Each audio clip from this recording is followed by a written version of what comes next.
quero falar para essas pessoas que estão um pouco cabisbaixo. E eu não tiro o seu direito, não.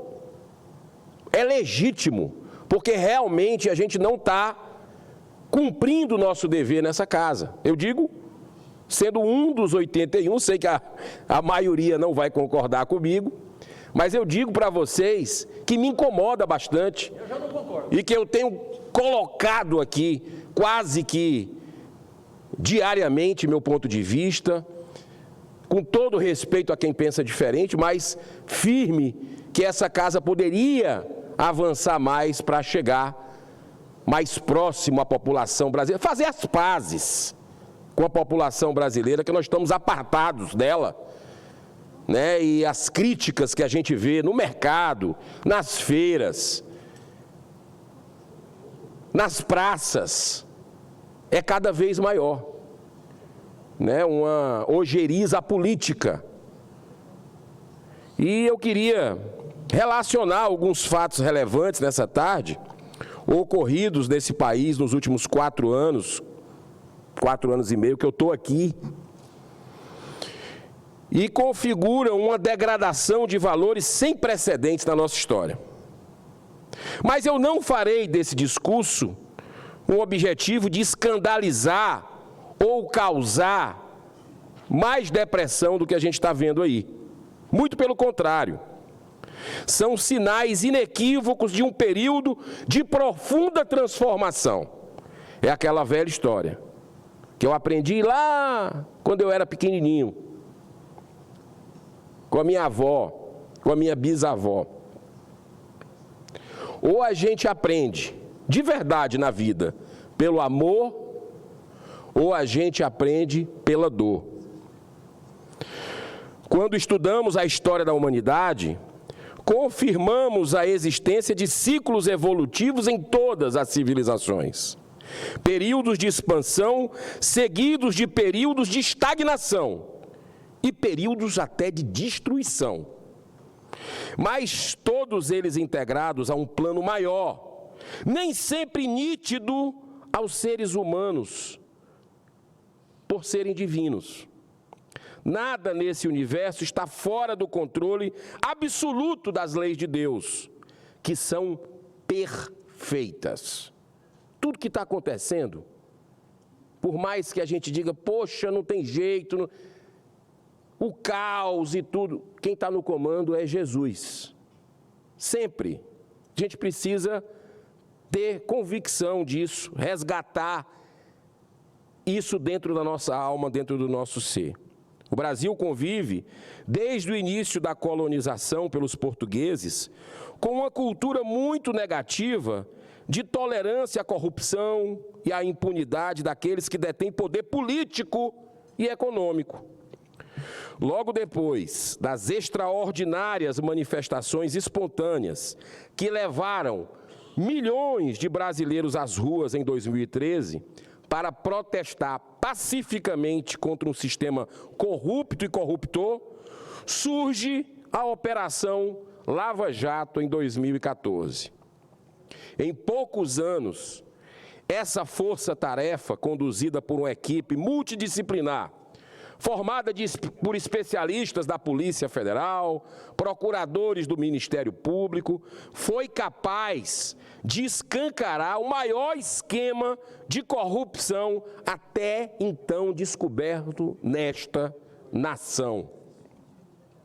Provas materiais e testemunhais contundentes levaram à condenação pela primeira vez de dezenas de políticos e empresários muitíssimos poderosos, mas também muitíssimos corruptos, incluindo aí, na época, o ex-presidente da República, Lula, condenado a 12 anos de prisão por 3 instâncias da nossa justiça, por unanimidade, diga-se de passagem. Para termos uma pálida ideia do nível dos desvios, basta citar apenas uma das dezenas de colaborações premiadas que houveram no Brasil. Pedro Barusco, quem não se lembra dele? um gerente do terceiro escalão da Petrobras. Ele devolveu sozinho, anota aí, busca aí, dá um Google. Sozinho ele devolveu 500 milhões de reais. Esse dinheiro caiu de onde? Esse dinheiro, óbvio que foi desviado. Isso ajuda a explicar por que a Lava Jato conseguiu recuperar mais de 15 B de bola e de índio, 15 bilhões de reais roubados do povo brasileiro. Não é à toa que essa operação é um símbolo positivo recente do trabalho honesto, honrado de servidores públicos exemplares que mostraram que a justiça pode ser para todos nesse país.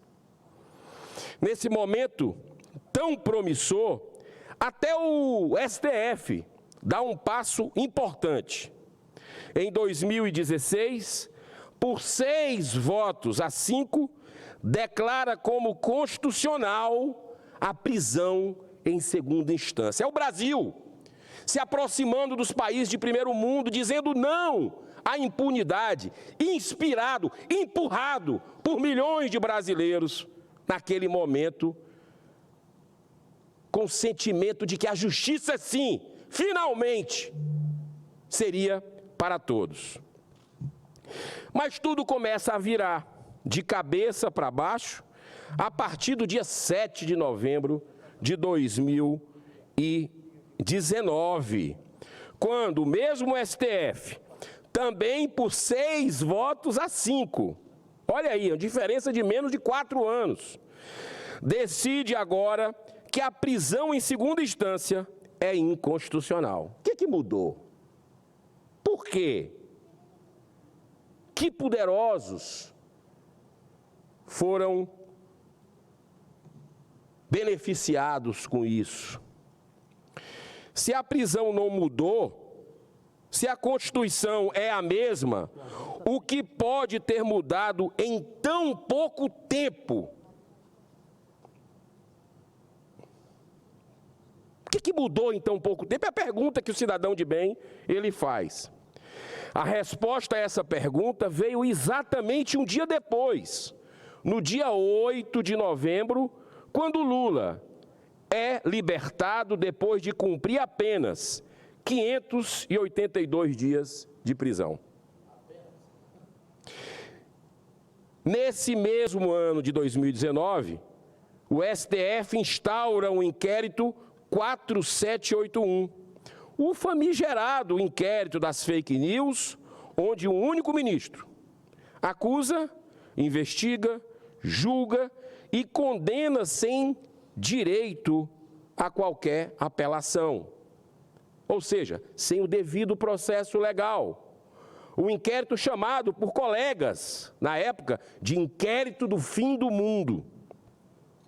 A partir daí, tem início uma verdadeira perseguição política a artistas, jornalistas, comunicadores, empreendedores, pastores e até parlamentares no Brasil.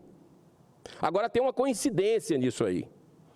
Todos de um mesmo espectro, todos conservadores, como a maioria de vocês que me assiste nesse momento, a maioria dessa nação que pensa dessa forma.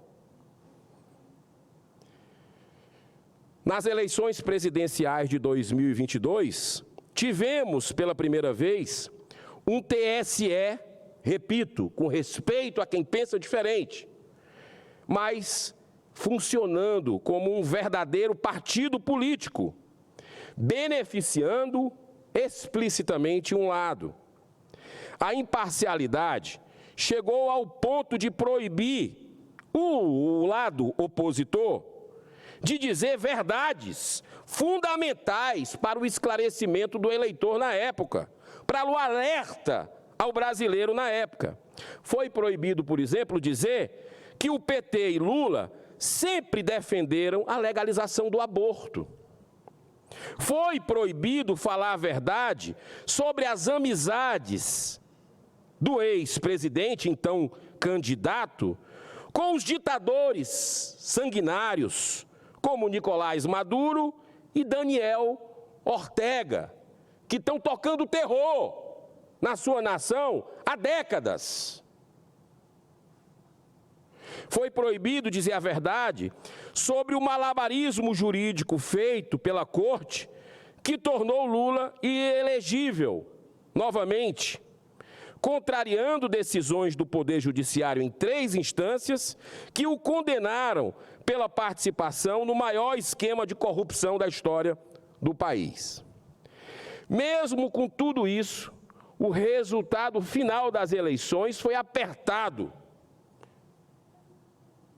O sistema todo agindo, o resultado foi pouco maior de 1% para a eleição de Lula. A partir daí, se intensifica a escalada de inversão de valores, quando o próprio candidato Lula tinha dito por várias vezes que queria pacificar essa nação. Queria agir como um estadista. Ora, quem caiu nessa? A prática diz outra coisa. O sistema quer vingança. O Brasil assiste, estarrecido, a essa arbitrária cassação do mandato de um dos deputados federais mais votados da história desse país. O ex-procurador, responsável pela Lava Jato, Deltan Dallagnol, teve seu mandato cassado pelo TSE numa vergonhosa decisão baseada em meras suposições, quando ele, lá no TRE do Paraná, ganhou por unanimidade. Chegou em Brasília, no TSE, perdeu por unanimidade. E ele chegando aqui. Quem acompanhou a trajetória dele foi um trabalho típico de um parlamentar atuante. Fez até acho que foi por isso que ele foi cassado também, não só por ter colocado políticos e empresários atrás das grades, num trabalho junto com dezenas de outros servidores públicos exemplares, mas ele chegou aqui já montando o Shadow Ministry, que existe na Inglaterra e em outros países, que é um sistema de fiscalização do executivo com pessoas capacitadas, com conhecimento na área. E ele montou, foi o líder. Vários parlamentares aqui do Senado e da Câmara deram apoio. Começamos um trabalho fungando no cangote, como se diz no Nordeste, do governo Lula. E já começamos com ações em cima de ações. Poucos meses depois, Deltan Dallagnol é cassado. O PL da censura, ele também denunciou internamente como foi o processo de votação às pressas, mobilizou a sociedade. Não é coincidência, Deltan Dallagnol foi cassado. Ao mesmo tempo, vemos o ex-governador do Rio de Janeiro, senhor presidente, Sérgio Cabral, condenado a 425 anos de prisão em 3 instâncias pelos crimes de corrupção ativa e passiva, lavagem de dinheiro, formação de cartel, evasão de divisas e organização criminosa. Depois de cumprir apenas 6 anos em regime fechado, 6 anos, condenado a 425, só cumpriu 6. É liberado pelo judiciário para cumprir sua pena em regime domiciliar, no conforto de suas luxuosas mansões. Bastariam apenas 2 medidas da inteira responsabilidade do Congresso Nacional para iniciar a reversão dessa degradante crise moral que nós estamos vivendo. Sim, é a mãe de todas as crises.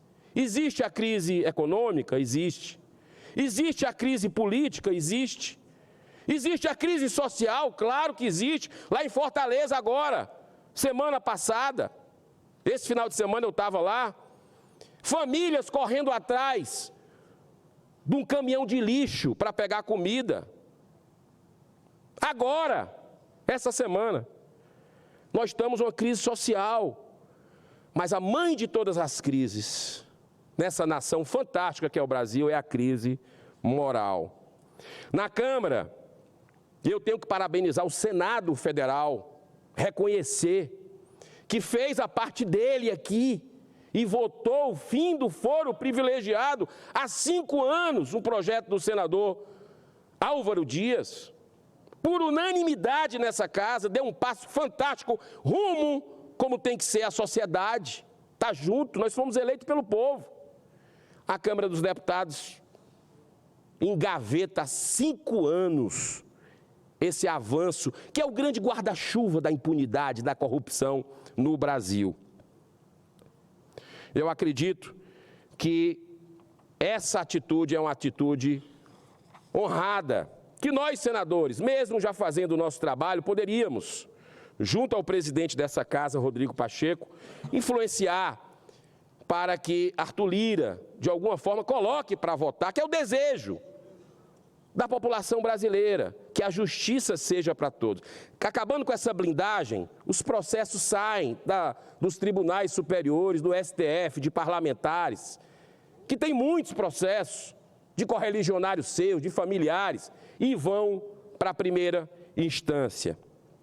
E aí acaba essa coisa de um poder tacitamente proteger o outro, e a coisa não anda.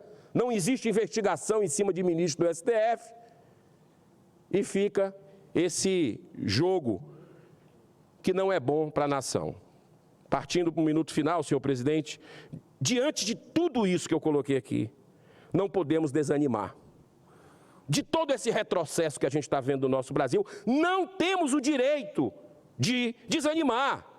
É tempo de resistir, perseverar no bem, na verdade, porque o mal, apesar de ainda ter muita força nesse mundo material que a gente vive,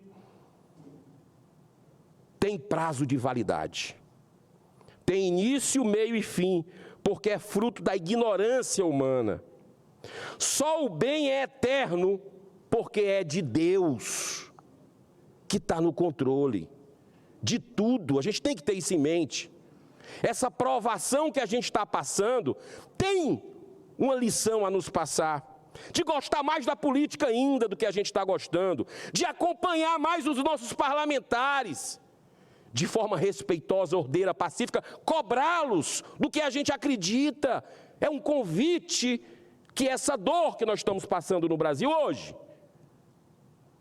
para todos nós nos apoderarmos mais da política brasileira, participarmos mais. Senhor presidente, vivemos um dos períodos mais críticos da história da humanidade, de grande transição planetária. É como se estivesse expelindo um pus da podridão acumulada há séculos. É uma cura, é um processo de cura.